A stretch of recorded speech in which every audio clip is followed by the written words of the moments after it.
If you're innovating, creating, or making a difference, this show is for you. Welcome to Over Coffee. I'm Dot Cannon.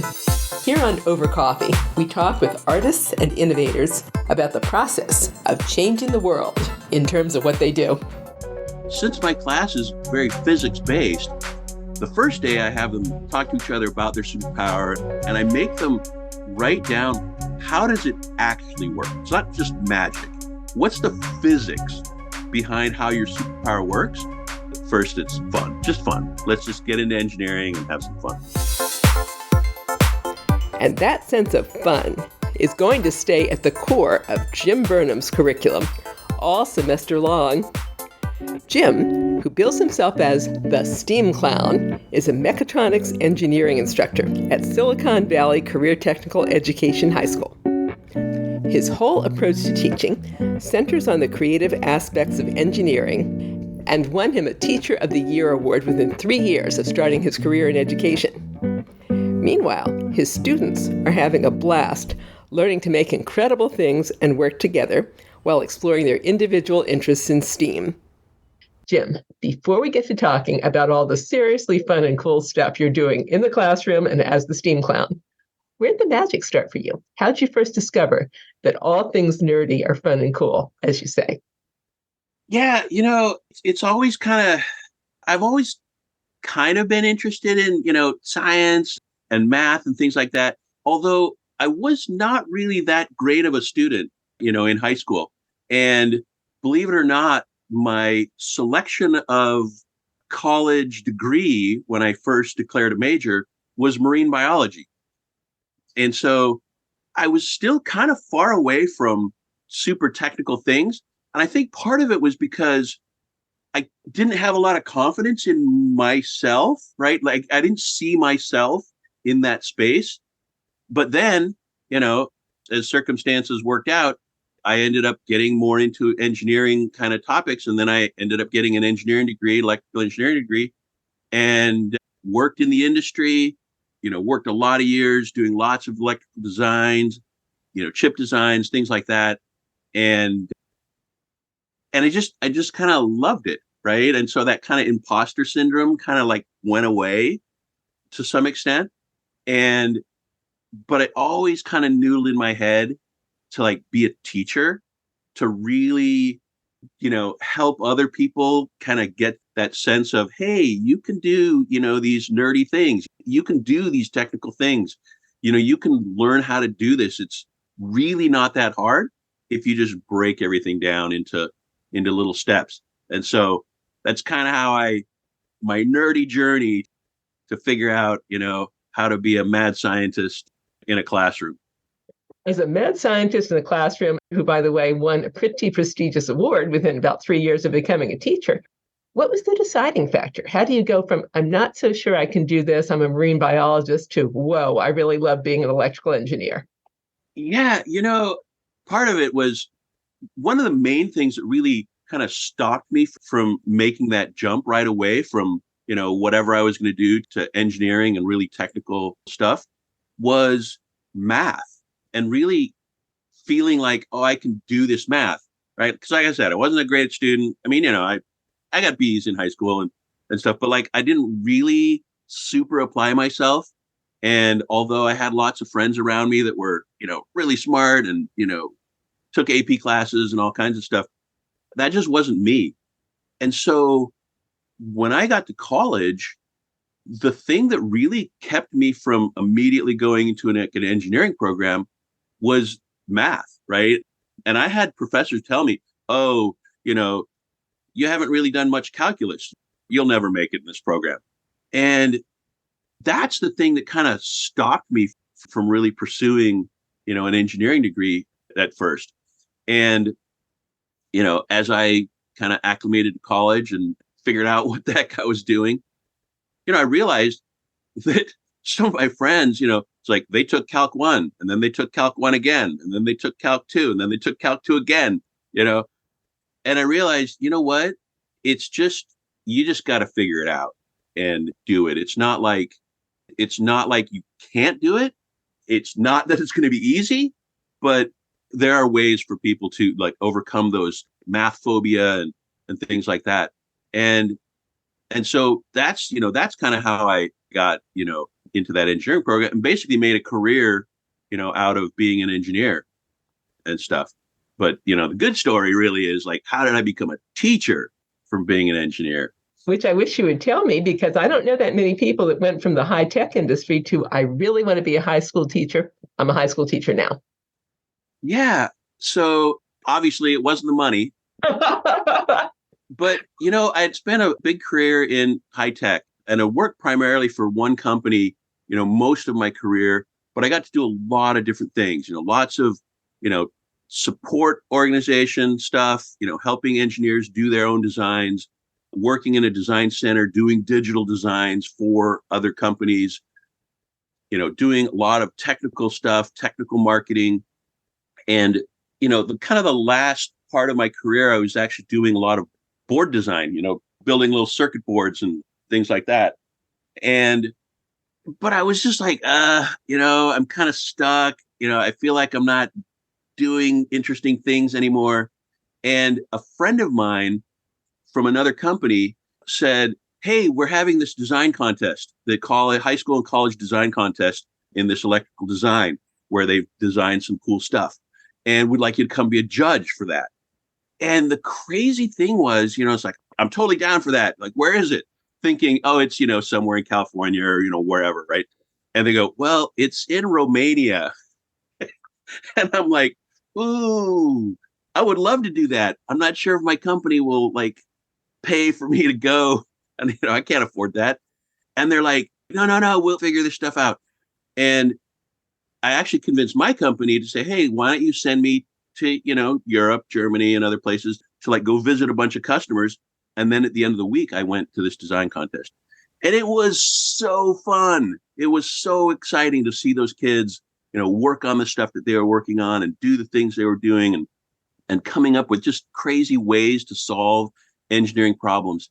And, I'd always kind of been a teacher, right? And in my career, I'd actually done lots and lots of training, trained our field engineers, on new technologies, things like that. So like I already kind of did a lot of that training, but it wasn't like formal in high school. And so actually a couple of years before that, I'd actually been trying to do some stuff with some of the schools in our area here and would teach like a STEAM camp in the summer, like coding camps and things like that. And so it was like, it just kind of noodled in my head. And when I got back from that trip, I just went, you know what? I got to figure this out. And so sat down with my family and we talked about like, okay, is this going to work financially and whatnot? And kind of came to the answer that, yeah, we could probably do this. And so I connected up with this school that I'm at right now and it worked out. They were starting the school I'm at it's a career technical education school. So it's really hands-on career activity kind of stuff. And they do lots of different classes here at the school, but they've got some really high-tech classes. So my class is a mechatronics class, and that's mechanical engineering, electrical engineering. You mash those together, you get fire-breathing robots. But I get my students for like 3 hours every day, and so we can like really dig into things and stuff like that. And I was able to like create this program and really create this classroom just kind of the way I wanted to really be a hands-on STEAM, tinker space, maker space kind of class. Now, when people hear STEAM, it's funny. They know what STEM is, but they hear STEAM, they go, what? Science, technology, engineering, art, and math. The A usually gets forgotten. What do you remember very best about those first days after you realized you could do it? Now you're a teacher. What stands out in your mind? Well, I'll tell you what, that kind of imposter syndrome popped back into my head once I started figuring out like, oh my gosh, how do I actually create all this material? Because what's crazy in this country is that teachers are just magically expected to like have curriculum pop out of their ears. And so, just getting that ready and coming up with, material that I thought, oh, this will be interesting and hoping that like it'll work with the kids. But I'll tell you, the thing that really kind of saved me was just getting online and finding like really great maker sites, Instructables and, some of these maker spaces and things where there are activities and projects and just all kinds of things that are out there available for free, step-by-step instructions, how to do it. And I just incorporated a lot of that into my program. I mean, we teach, I play around with, these Arduinos. They're basically a little board that you can program. And so the students learn C++. We play with Raspberry Pis, which is another little Linux computer, and the students learn Python. And so those are big pieces of my curriculum. But for me, it's really more about connecting that device to the real world, connecting it to sensors, being able to sense something in the world and then do something in the world. And so, there's just all kinds of open source, Creative Commons projects out there that people can use to go build stuff, build little robots, and things like that. I love that you said instructables.com. I was going to ask you this later, but there are going to be a lot of teachers listening who are planning their curricula as you are. What are some of your other favorite resources that are free or low cost for teachers and teaching lessons? Yeah. So I am a huge supporter of open source, Creative Commons kind of curriculum. And I honestly, at my core, believe that material for students, it just needs to be free. It needs to be available. It needs to be, not behind a paywall. And I get it. I mean, I'm a teacher that has no work-life balance. And I spend a ton of time working on my material. And so many teachers are like, I've bled for this curriculum. I can't share this. But for me, it's you know what? Everything I put together, I'm putting out as open source and Creative Commons. And so I really do search out those kinds of things. There are so many great creators on YouTube that have channels that walk you through, exactly how to set up a 3D printer and then all the things you need to do with a 3D printer, or, how to build a robot and connect it to your phone and drive it with your phone. It's just there are so many people out there and creators out there that do stuff. TikTok. I love TikTok, right? Short form video. There is so much good content out there. If you just tune your algorithm to focus on little creative engineering, makerspace kind of stuff, you'll find all kinds of cool things. Yeah. Instructables, Udemy. Udemy is kind of like a little class place that they tend to try and sell their stuff for about $9 to $12, but there is just thousands and thousands of classes that are maybe an hour long, 2 hours long, video, little recorded things for free, and then Coursera and Khan Academy and just all of those big educational sites are really good resources to go find. And yeah, I do a lot of searching for free open source and find those kinds of resources. I happen to agree with you that we're losing a lot of precious resources if we charge people for education. Here's the devil's advocate position for you to address.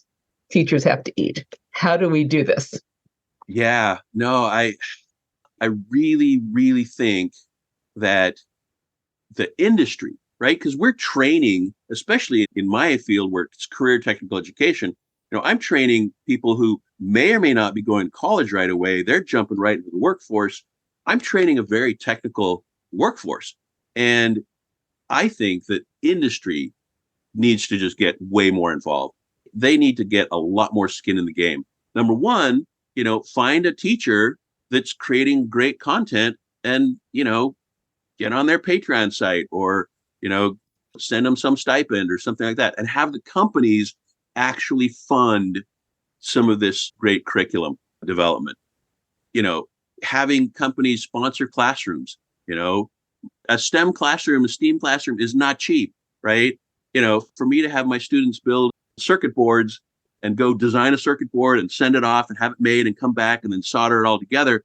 It's for 60 plus, 70 plus students, that's a few $1,000s, right? Well, that's half my budget for the year that I normally get. And so it's I always am scrounging for, industry partners. That's what I would tell teachers is just really connect with your local industry partners and go to workshops and go to conferences. I go to all the electronic conferences and go to the free expo part of the conference and walk around and I talk to people and I tell them about who I am and I say, hey, I'm not a real customer, but this is what I do. And they're all excited. They think it's really cool that I'm a teacher and what I do. And I say, hey, how do I get this, whatever product, in my classroom? build some labs and stuff. And I've been able to get, companies to give me one or two or three samples of some product that I can build a lab around and do stuff with. And so really connecting with that industry partners and getting them involved in your classroom and having them come and be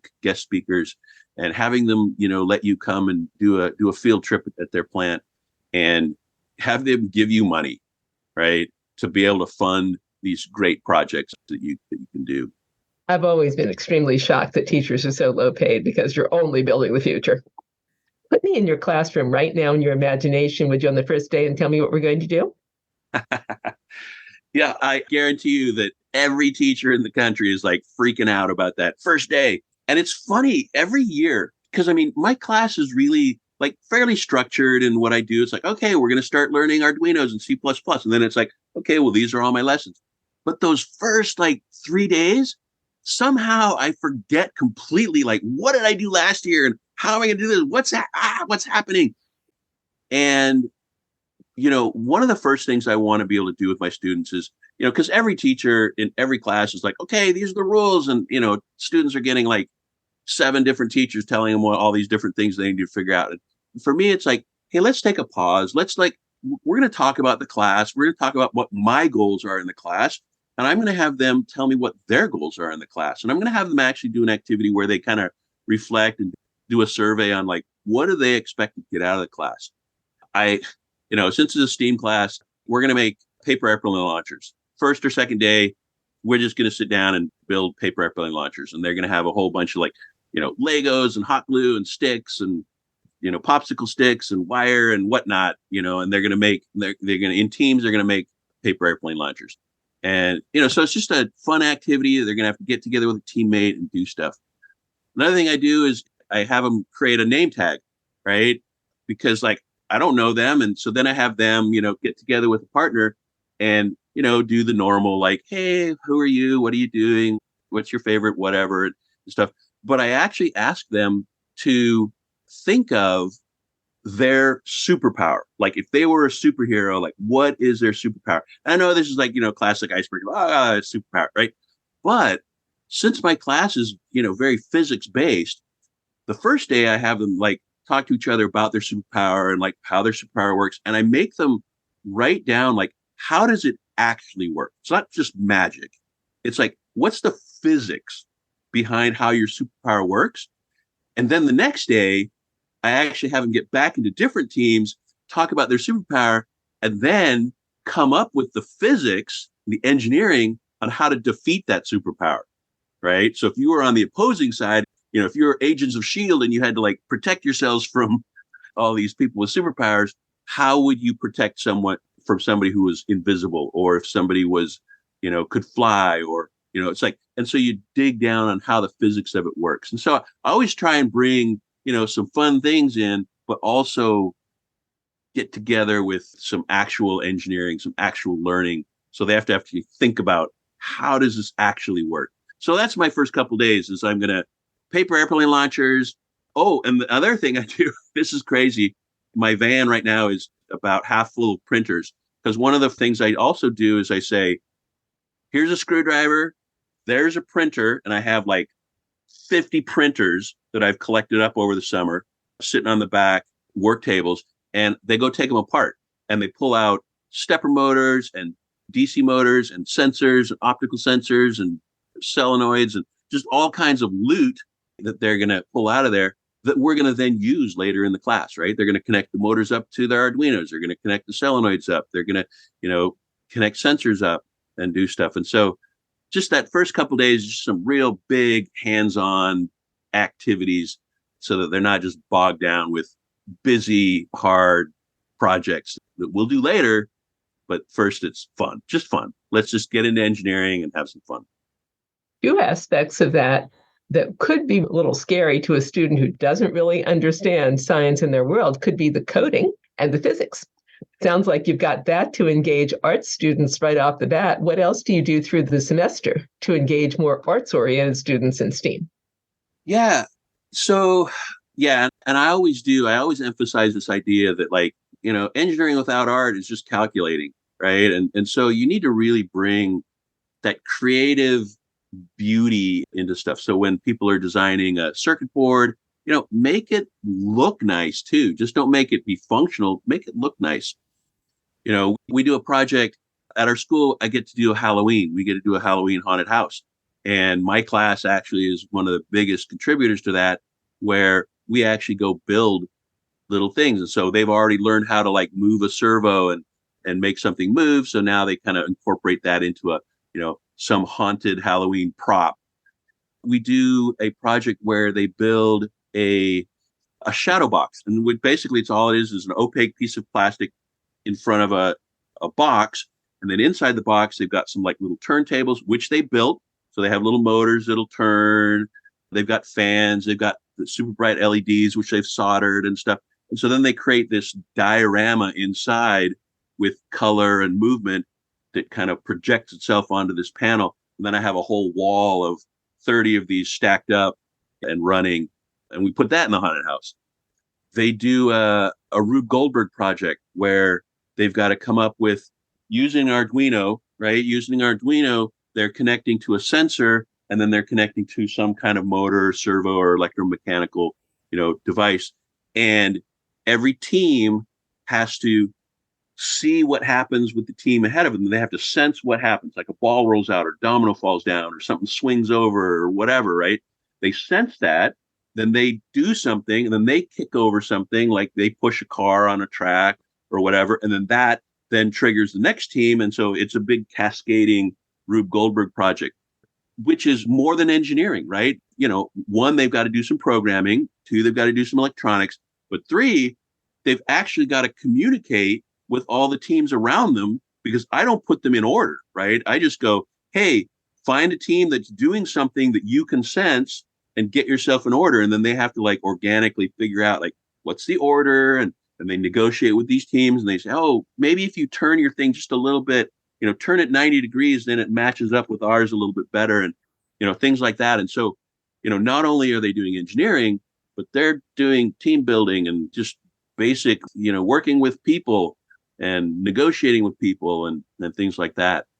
What about fire breathing robots? Do you literally make those? I've got that as my tagline. I had one student last year, build a Rubens tube, which is actually, a tube, probably about a 4-inch aluminum tube where you drill, a couple hundred holes, tiny holes, and then you cap it with a speaker on one end and propane gas input on the other. So now it's, 100 little candle flames sticking up here. And then when you turn the speaker on and start playing a tone, you can actually see a standing wave there, because the fire, gets higher or lower, because inside the tube, you're actually, creating pressure waves, a standing wave. Or you play AC/DC and it, goes kind of crazy. So we've done some fire there. I've had one student one year, they started working on it, and then they actually did it like outside of class, but they built kind of like an Iron Man flame thing going out. My philosophy with my students is, when they come up with crazy ideas, and I tell them, come up with something fun, interesting. What do you want to do? And they come up with something. And my first reaction is it going to burn the school down? And, am I going to get in trouble if my principal, hears about this? And if the answer is no, I'm like, yeah, let's figure it out. Let's do it. Let's try it. Right. It's like, okay, we're going to have to do that part outside of the classroom, but, yeah, let's do it.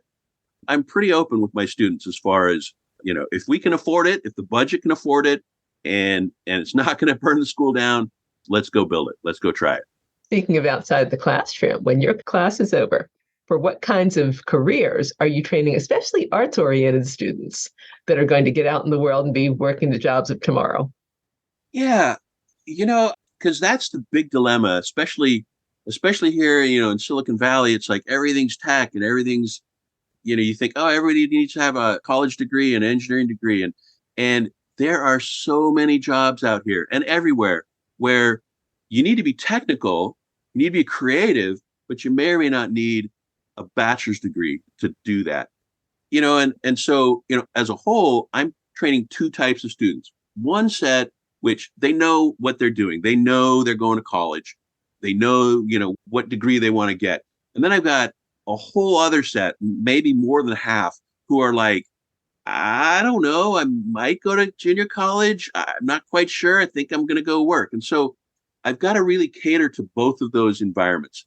And so one of the things I do in my class is I really build it for learning the skills to work in some of these high-tech labs. So all the benchtop tools and, oscilloscopes and digital multimeters and, spectrum analyzers and all those kinds of things so that they can go get jobs in those labs. Now, from the art perspective of it, there's a lot of art to like tuning an oscilloscope to actually get, the signal or tuning some filter to like get the output and just that creative kind of artistic mind really kind of does cater to, being able to see those patterns, see that information. And then of course, when it comes to like building circuit boards, designing PCBs, that is art form, designing chips, that is an art form. That is, artistic, creative minds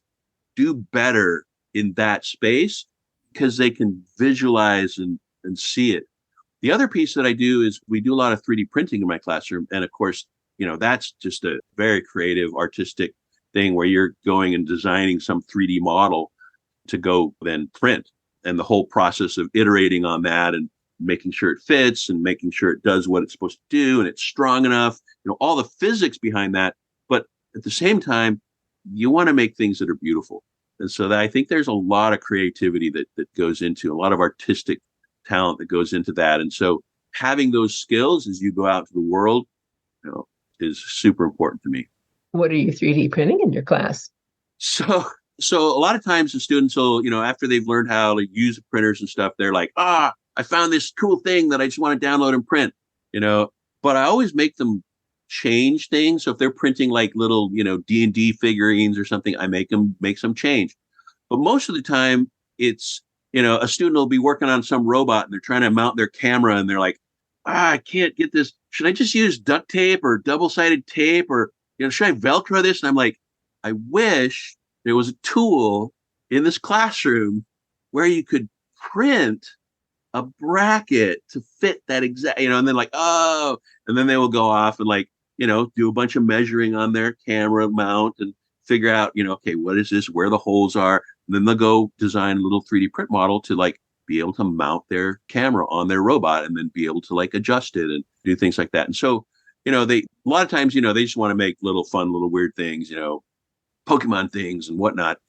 But on the other hand, they've actually got to make some really practical, pieces of equipment to go on and really serve a functional piece of, say, a robot or some actuating arm or whatever. And so yeah, I love the idea of that, just that creativity that comes out of being able to play with 3D printers. We haven't said a word yet about the moniker you used, the Steam Clown. How'd you come up with that? Yeah, I think back on that and I'm like, how did I come up with that? But really, it was the idea of, STEAM, right? Science, technology, engineering.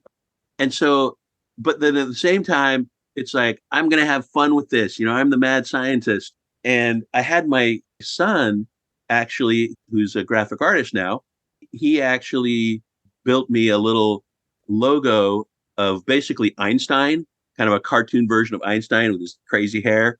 And we put a little nose, a little red clown nose on him. Steam Clown. And I, it was available on the internet. So I went and got, steamclown.org. And that's where that's a jumping off link point where you can go find all my curriculum and all the stuff I'm doing and access to, material and all that kind of stuff. But yeah, it's like part of it is like, hey, this technology is super serious, but at the same time, let's go have some fun. Steamclown.org. As you're giving all this open source material away, what do you need? What can people give you? Well, like most teachers, I do have a, how to help button. And I think, every teacher needs to, figure out like, what do they need, right? And so, obviously, I like lots of teachers, I've got an Amazon wish list and I've got, a donors choose, campaign maybe going on or Patreon sites or, whatever. But like, I think the real value that people can give to support teachers especially if you're in an industry that teacher is training students for, is get involved in their classroom. Be a guest speaker, come mentor a robotics club, just be involved. And if you're a company, like get involved with the classroom, like help shape that classroom, help make that classroom be successful by, buying lab equipment for them, right? If you want students trained on a certain piece of lab equipment that you use in your industry, wouldn't it be great to like have a couple examples of that in that classroom? And so I think, that's really the thing that I think is the most important is companies get involved in classrooms, individuals, be there to mentor and talk about your experiences. Because for me, it's like, you know, my students, I don't have lots of girls, but 15% or 20% of my kids are girls. It's like I really like get examples of people out in industry that look like them, right? So they can see, hey, you know what? I can see myself in this space, or all my students of color. It's like seeing successful people in that industry. And so if you're out there, come help a teacher by being a guest speaker and being a mentor and supporting their classrooms. Supposing an amazing woman roboticist, a roboticist of color, or anybody else that would like to be a speaker is listening right now, how do they contact you?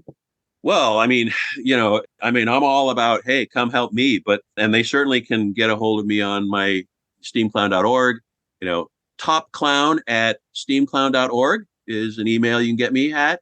But really, it's not about me, right? If you're a local teacher in, Ohio, they need people from Ohio. Like if you're there, go find a school that's close to you and support them. If you're in California, Silicon Valley, come talk to me, right? I'll help you figure out how you can help me and how you can help other teachers. But really look local, right? Look local, help teachers that are local, help schools that are local, help classrooms that are local. What's been one of the most important lessons you've learned as a teacher within the last year or so from teaching STEAM to your students? Yeah, especially this last couple of years, just being able to get them motivated to try things out. Honestly, our students are so overprogrammed right now. And, I'll have a mix of students, some of them that are like taking 2 or 3 AP classes. And it's like, I'm just like, holy moly, this is not healthy for you to like just be so focused on school and have your whole life consumed with school. And so for me, the thing that I think can help my students the most and what teachers can do for their students is give them some space. Give them some space to like have a project they work on that's maybe not a giant piece of their grade, but that does, make them go through a lot of the organizational steps and process, but also like make it fun. Make it so that it's something they've self-selected and really have a lot of ownership for. But like giving them time, giving them space to work on projects. One of the things I do in my class too, I've been collecting over the years, lots of like science biographies or just engineering stories or great sci-fi books. And I have like almost now a bookshelf and a half, and I'm going to be adding probably 20, 30 more books this year. And they're just books. And every Wednesday, 20 minutes, first thing, students come in, they sit down, they go grab a book, and they just read. And I don't give them a grade on it, right? I mean, I make them do it. And most of them are excited about doing it. And I'll tell you, it's like, oh, it's Wednesday, it's go get the book. And I just give them time to like learn something, but like not be pressured into like, oh, I have to write a report on this, or I have to like take a quiz on this. It's like, no, just go read, just go learn something interesting here. And then lots of my open lab time projects, it's like go, if they're like, oh, I'm done with my projects, like go on Instructables and just find, something you're interested in. And, the next 2 lab times, go work on that. And, it's not a grade, but man, so much learning goes on in those situations. Give your students time to like explore and relax into learning rather than being so stressed out about learning. I love the fun and breathing space aspect of that. We've been talking all about your high school students, but we don't stop learning when we're no longer 17. What would you say to anybody who's a lifelong learner? Yeah, this is really important to me. And one of the things I do with my students is we sign up for everything. They'll sign up for, a Tinkercad account. They'll sign up, on Udemy. They'll sign up on Coursera. And I also have them sign up for like just lots of different trade publications, newsletters in the tech industry. So if they're interested in cybersecurity, we have them sign up for a bunch of stuff like that. If they're interested in, manufacturing or, quantum physics or whatever, there's just like so many resources out there that I get them signed up to a newsletter so that then, they'll get, something on quantum physics every week. And if they're really interested in that, then they can just start doing some deep dives into that. Yeah, lifelong learning. I mean, one of the things I tell my students is that, when I went to college, I kind of parlayed my 4-year degree, it's really 5 years, into a whole career, right? I mean, sure, I had to go learn some stuff and I had to, take some training classes and different things like that. But like my generation really was able to like parlay that college degree over their career. And students today just can't do that. I mean, every 5 years, your whole industry kind of changes. I mean, think of how disruptive AI has been in the last year, right? And, every English teacher in the world was like, this is going to ruin education forever. But like, having an AI co-pilot when you're trying to do some code or, trying to tune your resume or, write thank you notes or, get an overview of some new topic. It's like, it's so disruptive that we don't even know where AI is going to go. But like, we're all going to have to learn about it. And in a couple of years, if you don't use an AI co-pilot, you're going to be kind of like, grandma who can't figure out Facebook. And so for us, it's like, for our students, even for me, but like for our students, especially these generations, they've just got to learn and they've got to know that that's just going to be part of their job is they're just going to have to learn something, and even just coding. And I think that, people are like, oh, well, I'm not going to be a computer programmer. It's like, yeah, but you probably need to know a little bit of code because at some point in your job, you might have an Excel spreadsheet with a bunch of data. And if you could just write a little Python program to like pull that data in and sort stuff and organize it and put a chart out and, all of a sudden you see some, business trend. Well, that's a super valuable skill. And in the future, if you don't have a little bit of coding background, it's going to be kind of like people who didn't know how to read, in the 1800s. It's like, you're just going to have to learn. And so I really do talk about that idea that they really do need to figure out, like, how are they going to be a lifelong learner and just always be working on a project. And when I have my, former students come back and they're like, talking to me and I say, hey, well, what project are you working on? And some of them are actually like figuring out some summer project to work on that's completely outside of school, completely outside of their career path, but it's something they're learning. And it's another just new skill that they're going to have in their belt. What are some of your favorite resources for the ethical use of AI?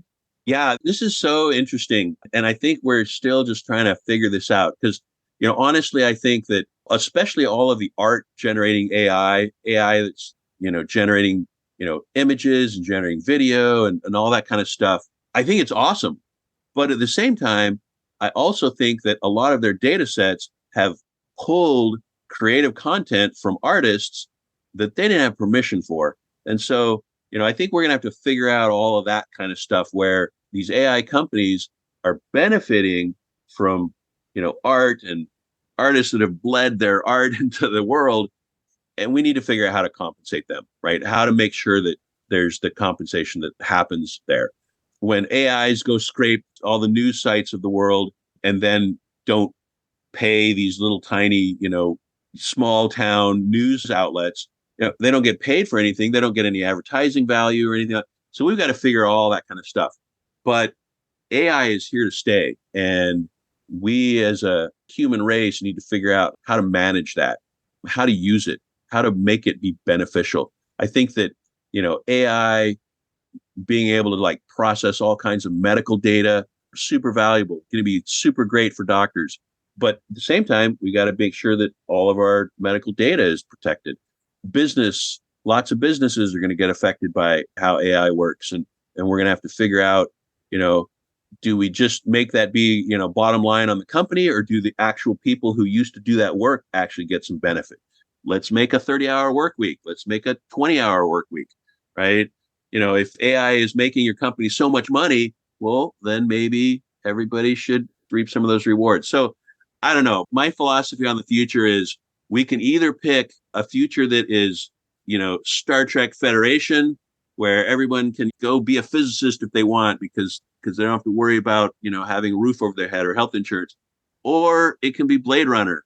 And, we've got those two extremes. And I just feel like we're kind of towards Blade Runner. It's kind of the Wild West. It's kind of like there's going to be a lot of casualties with AI, affecting the world.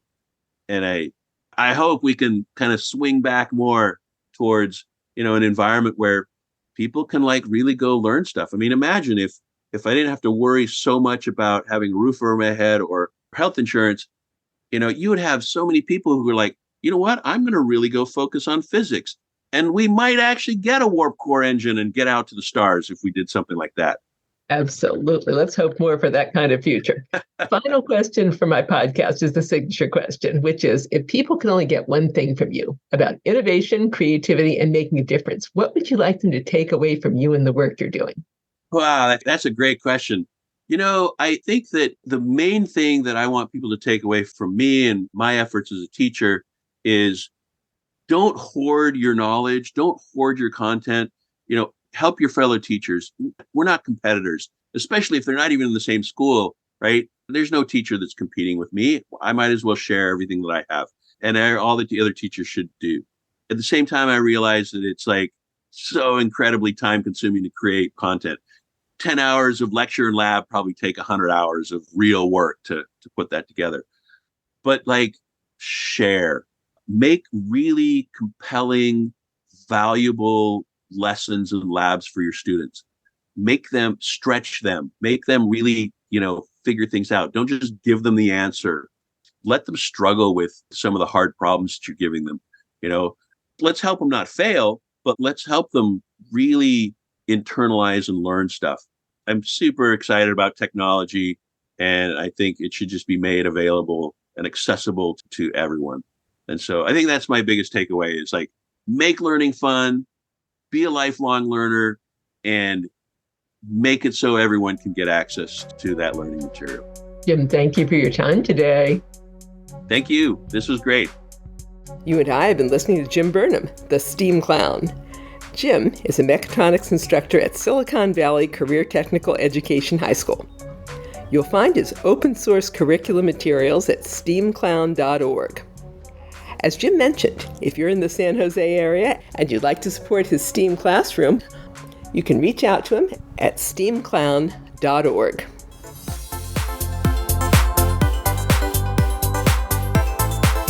And that concludes this edition of Over Coffee. Thank you for listening. Listen to more Over Coffee podcasts at 2mavericks.com.